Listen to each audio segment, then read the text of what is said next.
Hello, everybody. This is Nasira, and I am the Energy Architect. Today, we have with us somebody extremely special, and he's made time to be with us and talk to us today. And this is Alok Appadurai. Hi, Alok. It's great to be here. Thanks so much for having me, Nasira. Thank you. It's an honor to have you here today. So, Alok, I'm just like watching all the wonderful work that you're doing. And I have this leadership series, and I just knew that I had to get you to speak on this. And I'm just going to introduce you. For people who don't know Alok, Alok Appadurai is the founder and CEO of Uplift Millions, a global coaching and consulting company that helps impact-led entrepreneurs build 6 to 8 figure companies that value people, planet, and profit.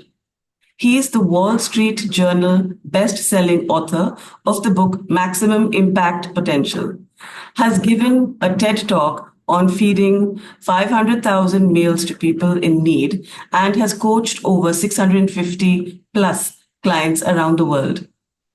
Alok has been featured with Tony Robbins in Forbes, was on the TV series 4 Days to Save the World, and has founded 4 social impact companies during his 20-year career in social enterprise.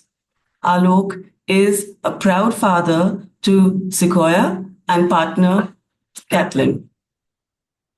Alok, thank you. I know you're being extremely humble with that introduction, I have to confess.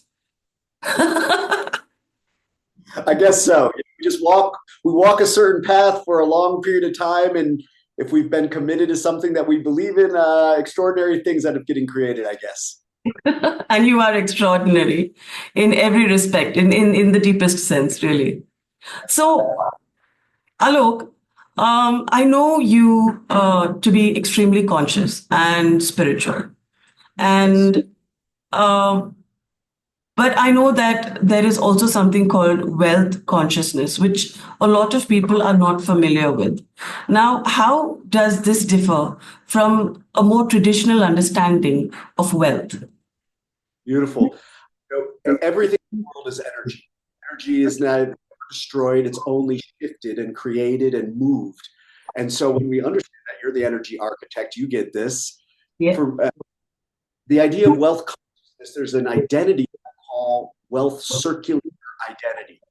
And there are wizards out there who are able to mobilize flow money, energy to create more good in the world. Underneath every initiative of good, whether it's medical or educational or health or economic, underneath these major commitments that you see people creating is a desire to move energy where it can create more good. So for me, wealth consciousness is simply an understanding of what role does wealth play in our lives? How are we to steward wealth in all of its forms? Some forms are in the form of money. Some forms are in the form of love, right? There's many ways in which wealth can be experienced. I experience wealth as having clean air to breathe every day, clean drinking water to come out of my faucet, right? These are beautiful expressions of wealth consciousness. And when we understand how abundant we are and that we live in a world where there's no lack, where there's no limitation of access to resource, even when we perceive limitation to access to resource. So this wealth consciousness is beginning to say, I don't take this money with me when I go. It's all impermanent. It is the flows of the waves like the ocean moving in and out. So how will I steward wealth for the greatest good of the collective? That's really beautiful because I completely resonate with that. I also believe that energy can neither be destroyed nor created, but it can be transmuted and it needs to be channelized. And it's only when it's flowing that it is energy, because energy can never just be in one place. You can't trap it. You can't close it. If you're not flowing, you're not in a state of, your energy is not moving. And I love how you just brought this to wealth, because when you talk about mindset, it's so common that people associate that with being materialistic, and they don't really associate that with being conscious, with being spiritual.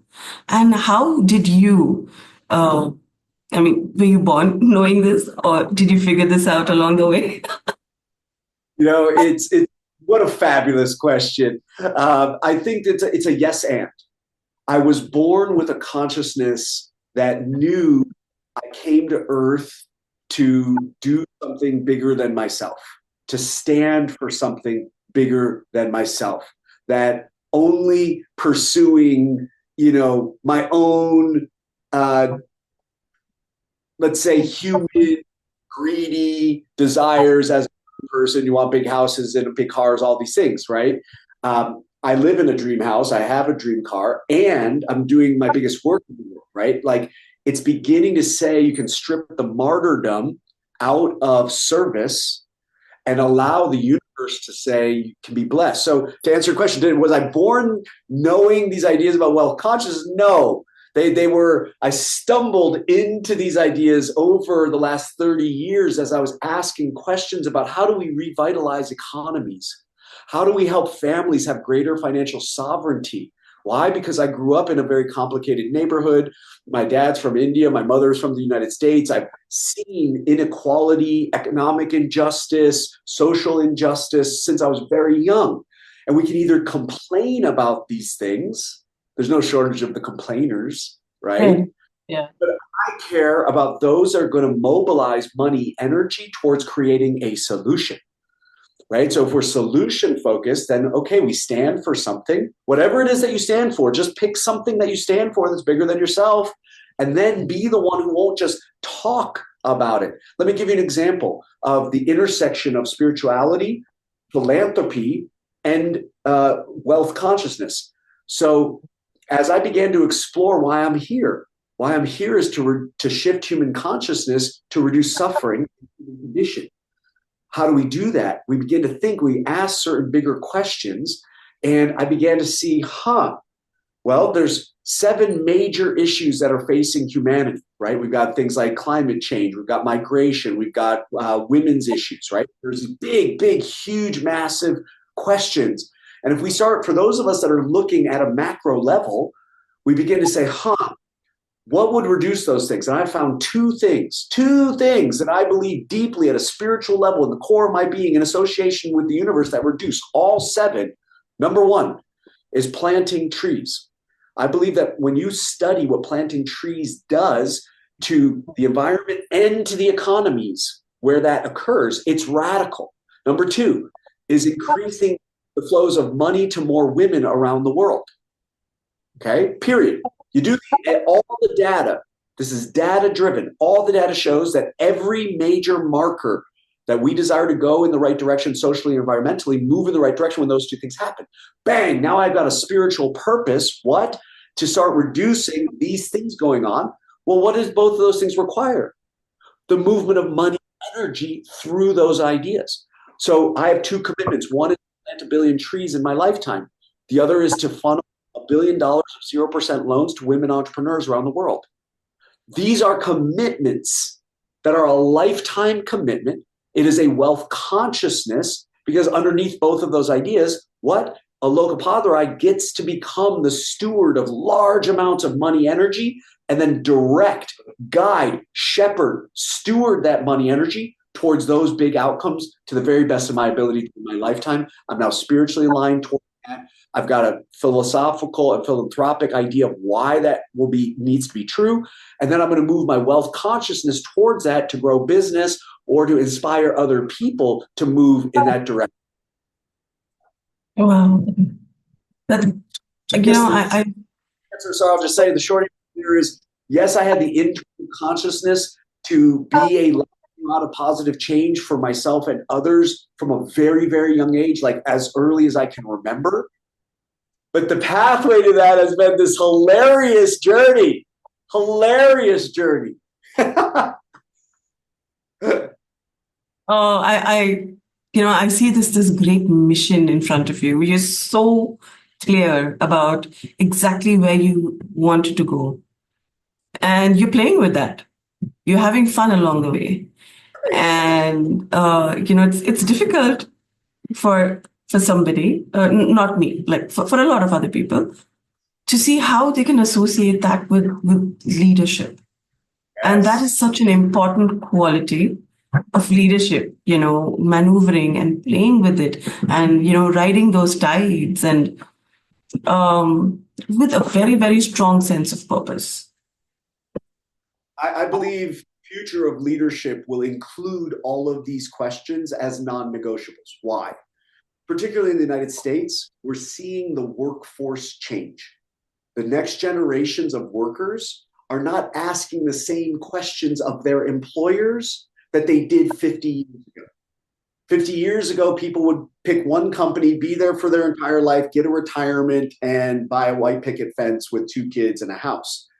The current generation will change careers 4 to 7 times.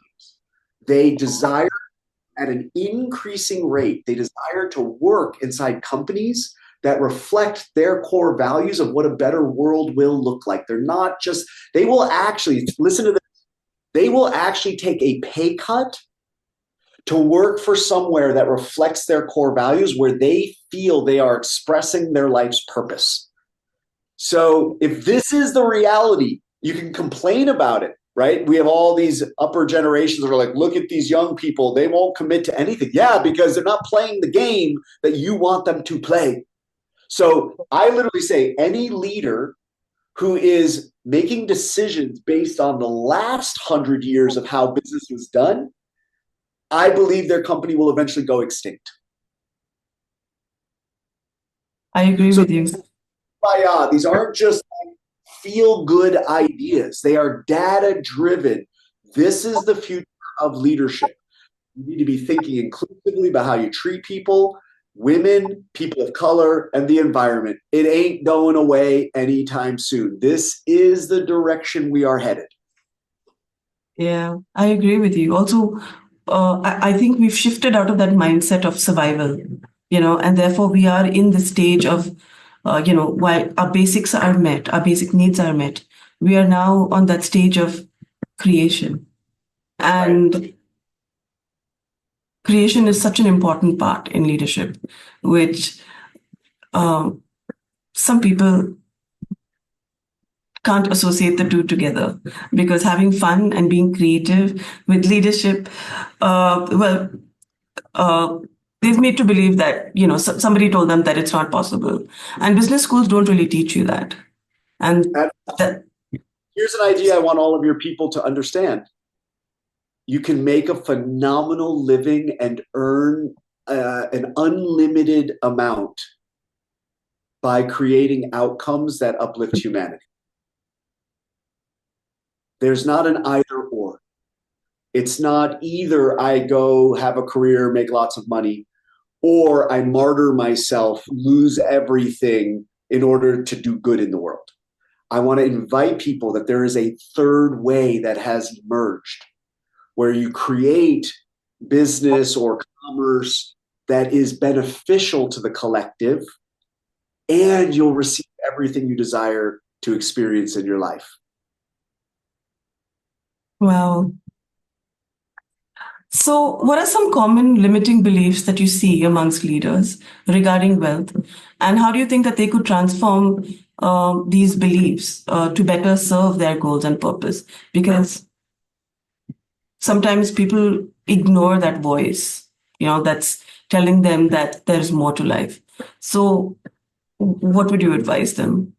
The first thing I would advise them is there's a concept I call inner elder. And I invite each of them. I did this when I was 19. I was driving in North India from Delhi to Agra with my parents. And it was one of those, hair raising drives that you know what I speak of. And I remember my people will say, "Did your life flash in front of your eyes?" And I will say to them, "No, that's not exactly what occurred. I was sitting in the third row, which was facing backwards. And so I was seeing the insanity of like what was going on. It was like a F1 race car race. I mean, it was just insane. This guy thought he was Mario Andretti, right? It was a hilarious ride. My dad kept being like, "Slow down. We're not in a rush. Like, we're just going to the Taj here." But in that moment, my 80-year-old self sat next to me. I was 19 years old, and my inner elder, what I now understand to be my inner elder, sat next to me. And I was on the investment banking track at that time. I was going to graduate college. I was going to move to New York. I was going to join one of the big investment banks. And essentially, what I didn't think of myself back then is that I would then spend the next 40 years extracting as much capital out of every country, community, organization, like anything you can touch your hands on, because that's what that game is, right? Now, I didn't know that, like, I wasn't saying that to myself at the time, right? I just thought, well, I grew up without a lot of money. Let's go make lots of money, right? But my inner elder looked at me and asked me 3 questions. What'd you do with your life? Who'd you spend your time with? And did it matter? And right there, Nasira, I knew if I keep going down this path, come the end of my life, I will not be able to look my inner elder in the face and answer those 3 questions in a way that I desire to answer those 3 questions. And so I went back to college. I burned down my major, burned it right to the ground, rebuilt from scratch. Everything I've done in my life since then has been with this notion, simple. It was one simple idea that emerged after I got back from that trip in India, which was this. I was trying to come up with a fancy mission statement for my life. I was at a fancy college. I was trying to use fancy words, and it all was crap. And so then Source came and whispered in my ear. I didn't know that that's what was happening, but this is what happened, and said, "Alok, just do this. Do good and make other people's lives better." And that was it. Like, that's been the guiding light of my whole life. And it's not that I'm perfect. I've made plenty of mistakes. I'm still learning things in my relationship. It's not like I just figure out everything. It's just been continuing to ask questions. So I would invite any leader, if you're on the fence about this question of like career, purpose, wealth, like, what do I do with my life? Is there more? I invite you to go speak with your inner elder and ask them, is the trajectory that I've put myself on, will I feel that I utilized the fullness of my skill sets to the greatest benefit of the world, of the collective, of humanity, of my community? Like, you pick. But at the moment that you just challenge yourself challenge yourself to stand for something bigger than yourself. That is an unignorable question. The moment you begin to ask that question, you can't unask it. You can't put it in the box, because now you're asking the question, what stand am I taking that's bigger than me? Well, you can't walk away from that question. It's gonna be following you along, nipping at your heels. You can ignore it for a week, a month, a year, maybe a decade, but it will still be there. So I invite you, avoid future regret at a stage of your life down the timeline when you can no longer change the decisions. See, for me at 19, it changed everything right then. And so I invite anybody, do not wait to the end of your life to ask, What could I have taken a stand for that was bigger than me? Ask it right now as you're listening to this conversation. That was just so beautiful, Alok. That small pause between the awareness and action was that reflection that just made the entire difference. And we're not really listening to ourselves. We don't listen to that. That's right. And I want to plant this idea for everybody. This about 2 months ago, I got given a 26-minute transmission that flowed through me. And I invite any leader who's listening to this, feel free to send me a message and I will send you this 26-minute transmission if you'd like it. It's only simply the most powerful transmission I've received in the entirety of my life that radically changed everything in my life completely. And it's called the One Practice. And the idea I want to begin to position with all of the leaders that are listening is that all of the suffering that you experience in your life, personally and professionally, occurs when you are living in the process of your mind, the mind brain. I invite every leader here to begin. You may not even understand what I'm about to say, but I'm going to say it because I'm not worried about whether your mind understands what I'm going to say. Your heart mind has 40,000 neurons. It has its own consciousness. It has a neural network like your brain, your mind brain. I invite, the future is going to be leaders who are functioning out of their heart mind, not their head mind. Because in your heart, there is no suffering. Your heart is the voice box of the soul. So when she says it wasn't us speaking, right? It is source. It is the divine. It is universal consciousness. It is tapping into the super conscious that is creating these truths, these ahas, these realities that are being revealed to me. So I invite all leaders to consider this idea I'm sharing right now, which is, how would it change your leadership if you were making decisions out of your heart mind, not your head mind? Your head mind is where suffering occurs. That's where anger, envy, jealousy, conflict, everything, shame, guilt, all of it emerges up here. None of it resides in your heart mind. Now, some people will be listening to me and say, oh, that sounds, like some woo-woo stuff, except when you begin to understand neural networks and how they function in your heart, the actual science of what's going on, because your heart creates a magnetic field that all of the beings around you will feel. So if you're leading and you're not shaping that heart field that people are experiencing you through, well, then you're leading through your mind. And that is the old way. The new path of leadership that the entire world is screaming for are leaders that are courageous enough to understand that they can function by leading through their heart mind, and that they can be abundant and receive as much money as they could ever desire by leading that way. I am positioning that idea for all the leaders who are listening. Alok, that is so generous of you.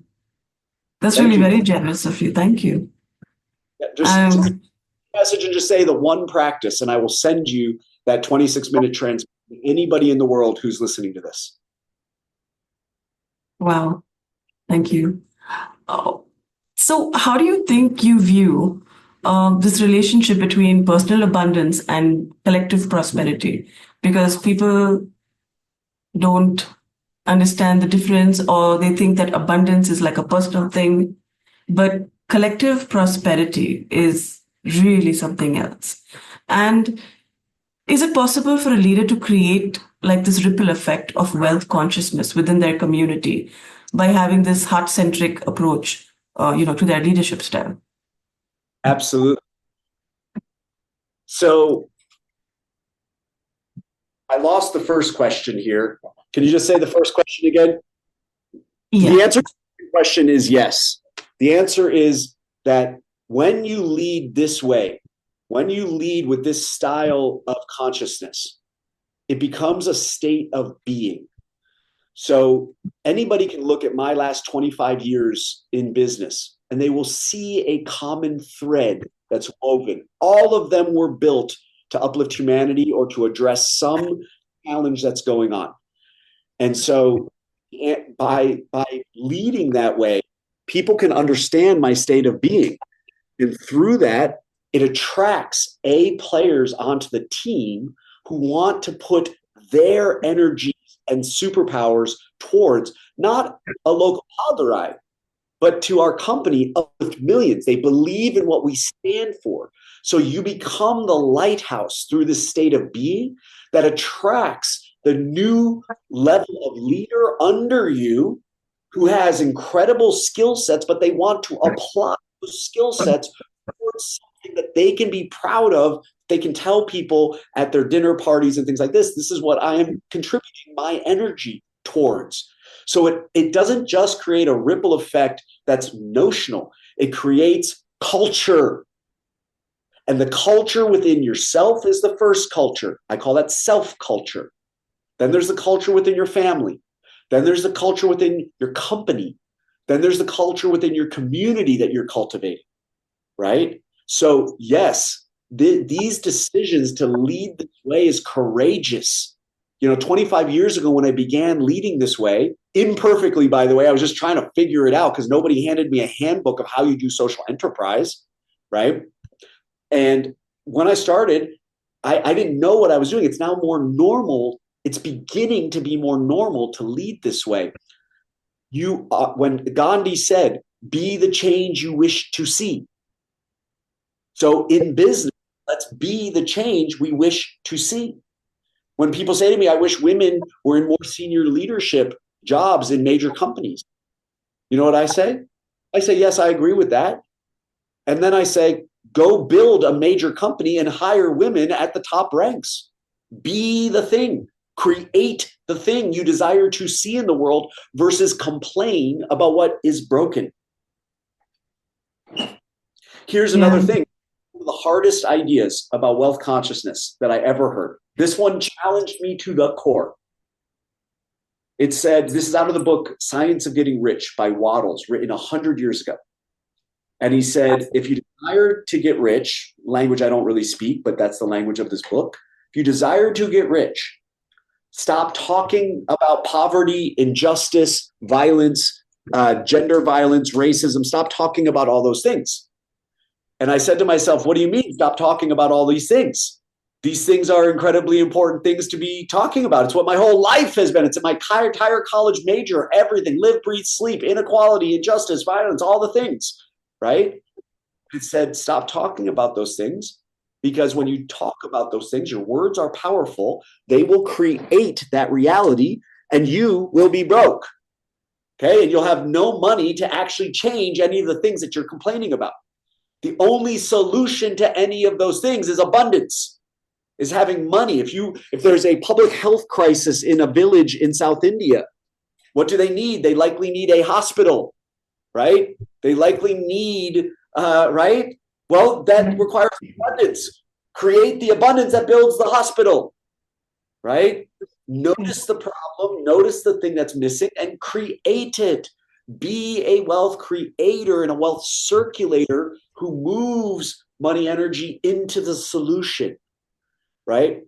So these are hard ideas because we're so, for those of us that are caring about creating change as a leader, we're used to just talking about all these things until our face turns blue. Let's talk about solutions. So I don't surround myself in my peer group with people who just complain about everything broken in the world. The government's doing this, the media is doing this, the corporations are doing this, etc. I say, great, what are you creating? They say, huh? I say, tell me what you're creating. And then they're not creating much except hot air about complaint. So the other thing I want to share is about personal abundance versus collective prosperity. A major idea that needs to be understood is that there is no lack. There's no lack of money, energy flowing all around us all the time. And that for you to receive does not mean somebody else loses. This is a very important idea. Because as a leader, if you have a self-consciousness that by cultivating a greater level of personal financial sovereignty, if you have a fear that you're somehow stealing from somebody else, you're never going to create that. So I want you to hear this. There's 4 circles of contribution. There's the first circle is, can you take care of yourself and provide for yourself? The second circle is, can you provide for yourself and your family?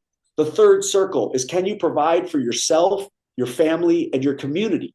Fourth circle is, can you provide for yourself, your family, your community, and now start doing things that change the world, right? So as your abundance grows and the flows of money, energy flow to you and through you, your levels of contribution begin to expand, right? You're able, by becoming that wealth circulator, which, by the way, there's 3 phases of that. There's wealth generator, wealth accumulator, and then the people I like to hang with are the wealth circulators. They're the ones who can generate, accumulate, and then circulate. You cannot circulate when you got nothing, except you can circulate love, you can circulate hugs, you can circulate smiles, all forms of wealth for sure. But if you're not able to marshal and then steward money energy, you cannot do the stewarding part of it, right? Mm-hmm. So as long as you begin as a leader to go, when I receive, no one else loses unless I am somehow doing extractionary capitalism, right? Which involves all forms of bondage and slavery and exploitation of the environment and typically of brown people around the world, right? Particularly women around the world. Okay, got it. But as long as you're not actively participating in that, you're now able to receive abundance in beautiful ways. And that you're simply saying to God, source, universe, I will steward this money knowing that I don't take it with me to the grave for the highest and best of something bigger than myself. Because why? I understand why I came here, and I understand that I stand for something bigger than myself. But, everything that you said is so, so true. So, as a coach, I'm a strong believer, and also somebody who works with energy. I'm a strong believer that you have too many victims around. People call themselves victims, where they allow the entire environment and everything outside of them to really affect them. Like, this is happening to me, But what people don't realize is it's like when you're solid from the inside, when you have everything inside of you, actually nothing around you can affect you, because the approach then is inside out, where that is what causes, that ripple impact, the ripple effect, where there could be like the biggest storm and you'll be fine because you're so rooted and nothing really affects you. And people have to realize that it's the inner work. It is the inner work that really makes them strong and steady and stable and reliable. Yeah, can I speak into that? When in the greatest example in my journey of this in my own life was in 2016 when I lost everything. The wheels completely fell off. I'd put 20 years to build multiple impact-driven companies that dedicated themselves to doing good work in the world in all sorts of different ways. And all of a sudden, I had nothing. I lived in a one-room studio, no car, no Wi-Fi connection. I had a 4-year-old child at the time, and still do, but he was 4 at the time. And I didn't know how I was going to put dinner on the table. And I succumbed to being a victim, right? These people did this, that person did this. And on paper, all of my friends would agree. They would say, yes, that person screwed you, right? That business partner did this, that person did this, that person did this. And so I wallowed in that for probably longer than I care to admit on this podcast, right? I'm human, right? And I'm also an HSP, highly sensitive person, and I'm an empath. So I soak in all of the emotions of many people around me, and I've really had to learn how to create boundaries around that. But there was one night that changed my life. I was in the midst of this victim bath that I was bathing in right? And then something happened inside me where I don't even know what clicked, but I realized that I had created everything. Mm. I created that business partnership. I signed them into the company. I had made decisions that were mistakes earlier that put me in a challenging circumstance such that I created it all. And Nasira, in that moment, and by the way, I invite everybody, this is not a reason to beat yourself up. Don't waste any time beating yourself up. Skip that, okay? Just go right to radical personal responsibility. I created it all. Holy cow. Because then it dawned on me.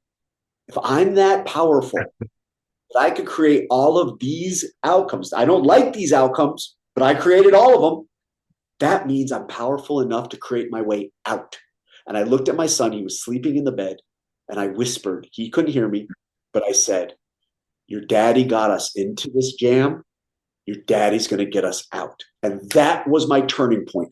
Radical personal responsibility, not one penny to my name, 2 weeks between paychecks, barely able to put food on the table, no car, no Wi-Fi, one room that we were living in. We had one bed, one small little sofa, one coffee table, and one bookshelf. That's all. That's it. So when people say to me, oh, look, it's easy for you to talk about these wealth consciousness because now run a multiple seven figure, blah, blah, blah, blah, blah. No, I made these decisions when I had nothing. Nothing. I had no evidence that these ideas were true. None. What I had was faith. And I began to rely on the wisdom that's been being passed down from generation to generation through very small, secretive hands. So the things that I'm sharing now are literally blowing the lid on the wealth codes that only a small number of people understood in history. So when you begin, if you really listen to what we're talking about here, you have the ability to radically change not just your trajectory, but the trajectory of future generations in your lineage and the world.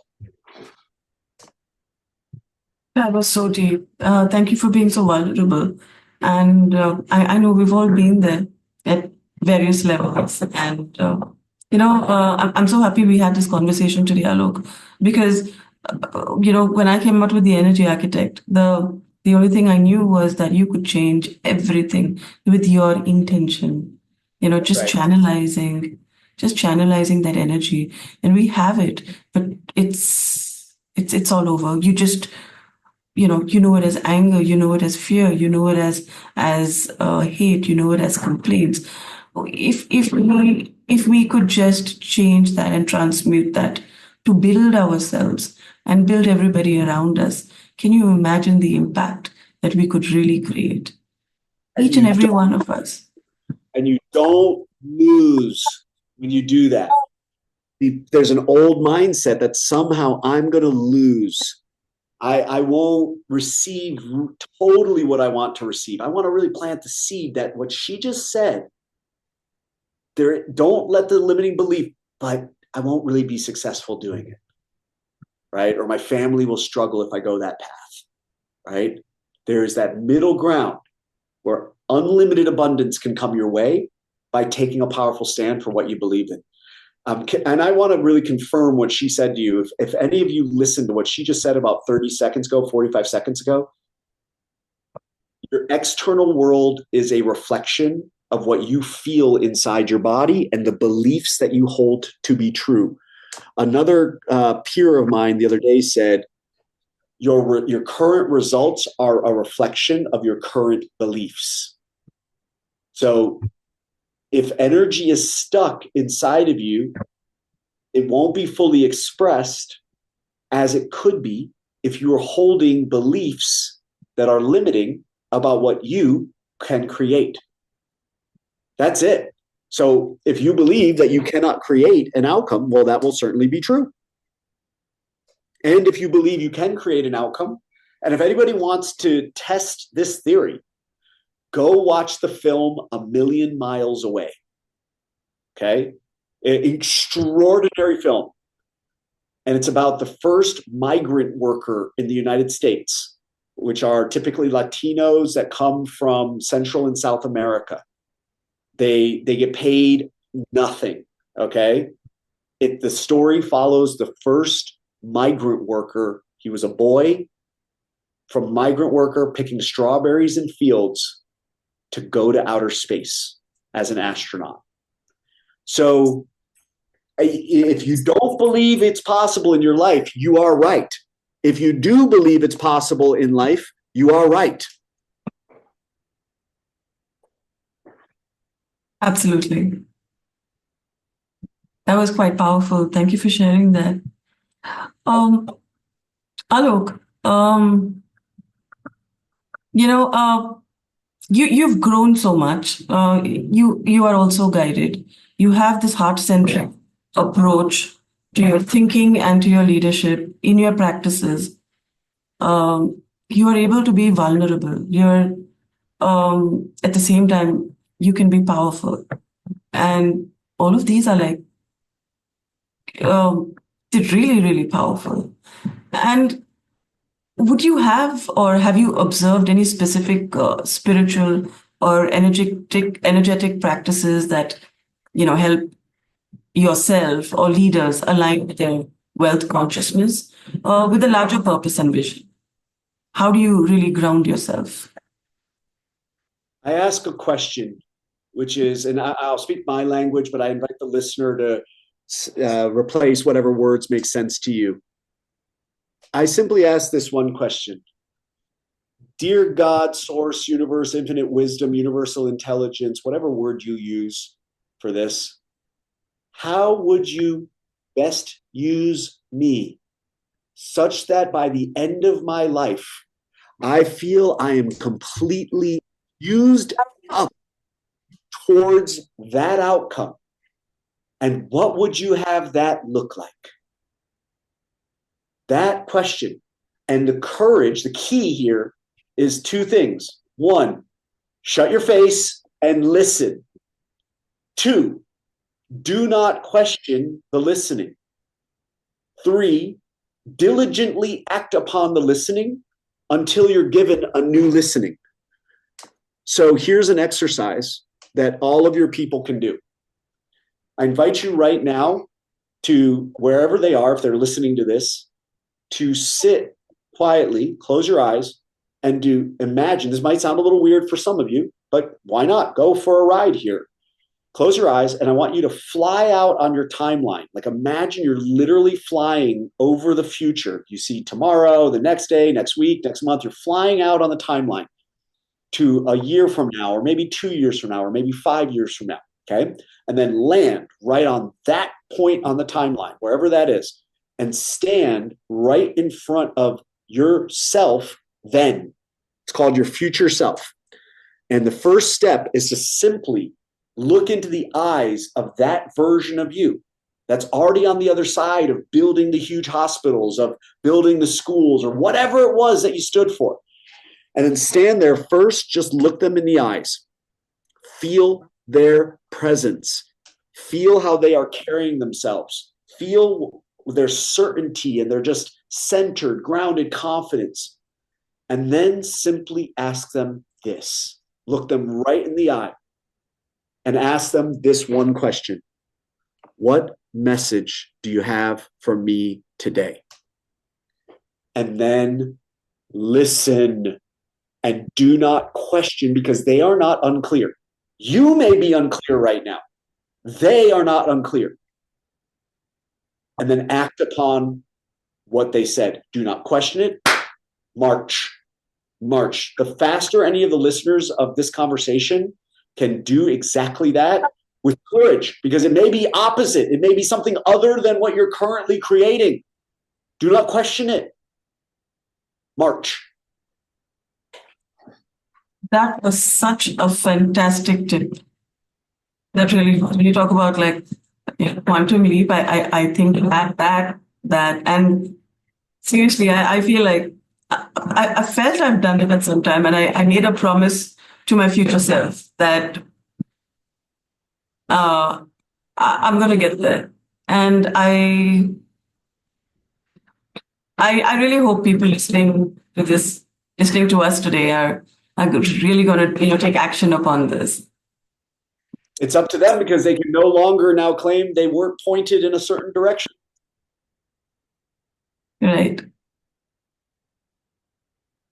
Alok, how do you see the future of leadership evolving with respect to wealth consciousness? I see the future of commerce, the future of leadership asking a more sophisticated set of questions than it did in the last 100 years, a more inclusive set of questions. I see leaders beginning to see that empathy and connection actually drive greater profits than fear and intimidation. So the data is beginning to show this. Fear based companies are actually less profitable in the long run. So you can either embrace that idea or you can continue to be the old timers that just think we can do it the old way and we're getting our best results. So I invite people to not just think of these things as kind of feel good, spiritual. No, it's literally the data is pointing us there as well. So you can deny it or you can embrace it. It's up to you. But it is the direction that we are going. You can either surrender to these truths and become someone who says, wow, for the last 20 years, I did extractionary capitalism. For the next 20 years, I'm going to do conscious capitalism. I'm going to take my skill sets, my energy, my superpowers, and I'm going to move myself into an ecosystem where more good is happening. So maybe someone is a leader, but they're not necessarily an entrepreneur or a business owner. They're not, right? So maybe they're an executive, a senior executive, or a middle management, right? Who knows? But then you can literally say, you know what? I'm going to go find a company to work for that stands for my core values. And I want to inject my superpowers into their outcomes because I believe in it and it feels good. That is the future of leadership. And it is available to any leader who begins to awaken. See, we have been living, you hear people say everybody's asleep, right? With consciousness, right? Yeah, the Mhm. awakening is not some radical thing. The awakening is simply the day that you start asking a new set of questions about yourself, your life, the world, and what role you desire to play in this world, because it's up to you. It's a choice. We all have choice. And I've seen this, by the way, people say, I've seen this all the way down to the slum dweller level, right? I spent time in slums, and you'll see the leaders inside slums who are beginning to say, how do we create change here? How do we create collective economies? How do we create savings accounts? How do we start mobilizing and getting land rights? That's so leadership is at every level, and it's moving in this direction. So I Yeah. just invite everybody become a wizard of money energy towards where it can create the most good in the world. Why not? That's so beautiful. Alok, thank you. I could like talk to you forever, but we're at the top of our time, and this has been so enlightening. This has been such a fantastic conversation. And I am so grateful to you for taking the time out today to come on. And I know you have a really busy schedule, but I'm really happy that we made this happen. It's been my absolute honor to be here. Thank you. Thank you for taking a stand for the work of energy, not as some out there idea, but actually as core and central to everything. And that the decisions we make about how we move our energy radically change our own lives, our families' lives, our communities, and the world. Okay. I can't see you again. Wait 1 second. Ah, there you are. Okay. Um, so thank you so much, Alok. It's been an absolute honor having you on today, and I seriously thank you from the bottom of my heart. It's been my absolute pleasure to be here. Thank you so much for having me. Thank you. So that was me, Nasira, the energy architect, and I was speaking with Alok, um, who is really, in the truest sense, a conscious leader, and he really knows how to channelize that energy and uh, tap into this wealth of abundance, not just um, on the surface level, but really connecting with the being of you. So thank you and Atma Namaste.